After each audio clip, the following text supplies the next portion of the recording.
মৰমৰ ছাত্ৰ-ছাত্ৰীসকল নমস্কাৰ।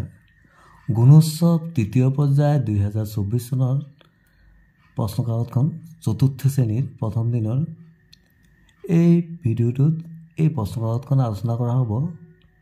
ছাত্ৰ-ছাত্ৰীসকল আহিবলগীয়া গুণোৎসৱত কিছু সহায়ক হ'ব বুলি এই ভিডিঅ'টো প্ৰস্তুত কৰা হৈছে। প্ৰথম হৈছে লেংগুৱেজ 1 ঐতিহাসিক নগৰ তেজপুৰ। তেজপুৰ শোণিতপুৰ জিলাৰ সদৰ ঠাই। সাহিত্য, কলা আৰু প্ৰাকৃতিক সৌন্দৰ্যৰ ফালৰ পৰা তেজপুৰ মনোমোহা নগৰ। ইয়াত বহুতো ধুনীয়া ঠাই আৰু পুৰণি মঠ মন্দিৰ আছে।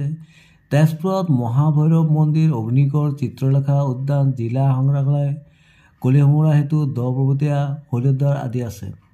মহাভৈৰৱ তেজপুৰ নগৰৰ উত্তৰে এটা সৰু টিলাত আছে।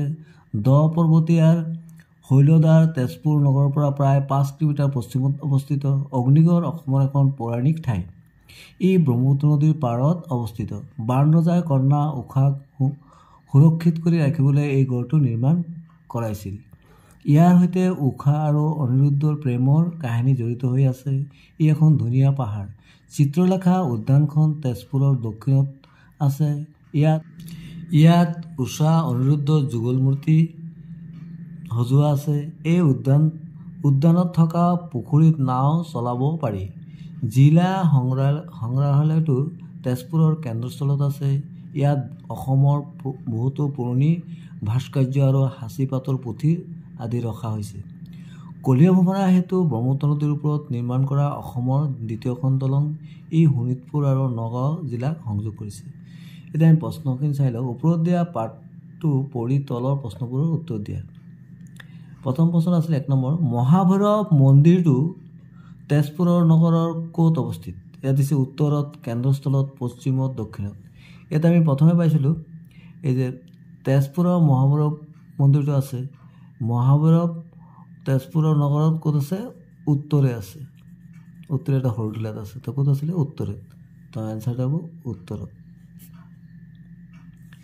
দ্বিতীয় প্ৰশ্ন, ব্ৰহ্মপুত্ৰ নদীৰ ওপৰত নিৰ্মাণ কৰা অসমৰ দ্বিতীয় দলংখনৰ নাম কি?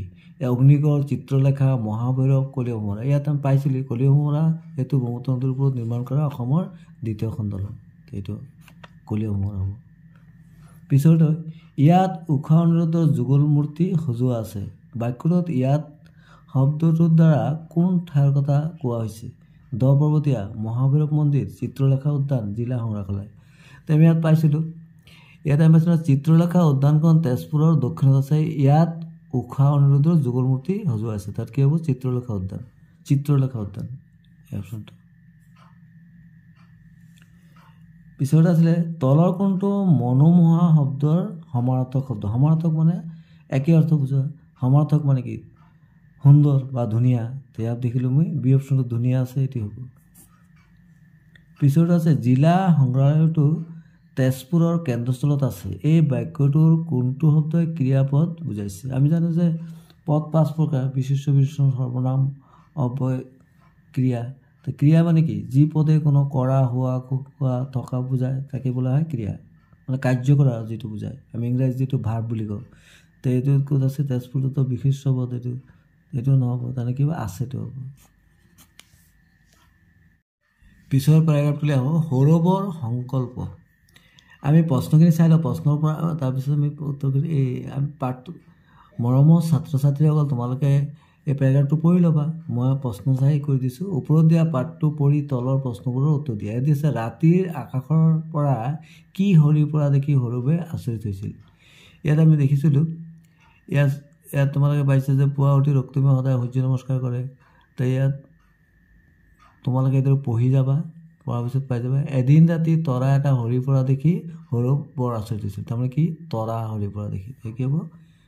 ৰাতিৰ আকাশৰ পৰা কি সৰি পৰা দেখি সৌৰভ আচৰিত হৈছিল? তৰা। দ্বিতীয়ত আছে ৰক্তিমে সূৰ্য নমস্কাৰ কেতিয়া কৰে? এতিয়া আমি প্ৰথমে পাইছিলোঁ পুৱা উঠি ৰক্তিমে সদায় সূৰ্য নমস্কাৰ কৰে। পুৱা। তো কি হ'ব? পুৱা। ডি অপশ্যনটো হ'ব পুৱা। যোগাসন কিয় কৰিব লাগে?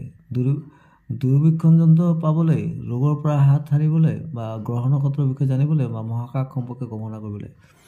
তো আমি জানো যোগাসন কৰিলে কি আমি ৰোগৰ পৰা হাত সাৰিব পাৰি, এইটোৱে হ'ব ৰোগৰ পৰা হাত সাৰি থাকিবলৈ। পিছৰ প্ৰশ্ন, তলত দিয়া কোনটো শব্দ বেলি শব্দটোৰ সমাৰ্থক শব্দ, মানে বেলি শব্দটোৰ একে অৰ্থ বুজা শব্দ। তো কি বেলিক আমি আৰু নামে জানো, যেনেকৈ ভাস্কৰ, দিবাকৰ, এইদৰে। তো বেলিক আমি কি কৰোঁ, সূৰ্য, থাকিব সূৰ্য। পিছৰ প্ৰশ্ন, তলত দিয়া কোনটো শব্দ পুৱা শব্দটোৰ বিপৰীত শব্দ, পুৱা গধূলি, কি হ'ব বিপৰীত শব্দ মানে অপজিট ৱাৰ্ড।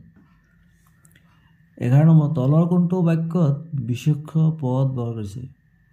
আমি জানো যে নাম বুজা শব্দটোক কি বুলি কয়, বিশেষ্য পদ বোলে। বস্তুৰ নাম, জেগা ঠাইৰ নাম, মানুহৰ নাম। তাৰপিছত ইয়াত সৌৰভ আছে, মানুহৰ নাম আছে, তেনেহ'লে এই অপশ্যনটো। পিছৰ পেৰাটো হৈছে খেল ধেমালিৰ আনন্দ। মৰমৰ ছাত্ৰ ছাত্ৰীসকল, তোমালোকে পেৰাগ্ৰাফটো পঢ়ি ল'বা এবাৰ, পিছত প্ৰশ্নবোৰ কৰিবলৈ সুবিধা হ'ব।